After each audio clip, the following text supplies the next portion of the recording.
ফ্যাসিবাদের দোসররা এখনো পার্শ্ববর্তী দেশে বসে ষড়যন্ত্র করছে বলে মন্তব্য করেছেন বিএনপির প্রচার সম্পাদক সুলতান সালাউদ্দিন টুকু।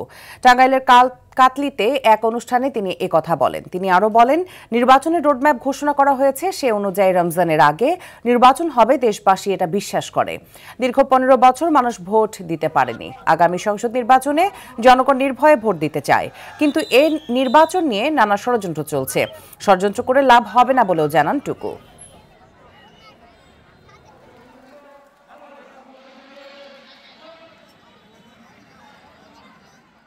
দেশবাসী প্রত্যাশাও করে যথাসময়ে যাতে নির্বাচনটি হয়। এই মুহূর্তে বাংলাদেশের মানুষ যেহেতু 14 সালে ভোট দিতে পারে নাই, 18 সালে পারে নাই, 24 সালে পারে নাই, কাজেই বাংলাদেশের জনগণ ঐক্যবদ্ধভাবে আগামী সংসদ নির্বাচনে নিরপেক্ষতার সহিত তারা নির্ভয়ে ভোট কেন্দ্রে যে ভোট দিয়ে তার পছন্দ মতো সরকার গঠন করতে চায়।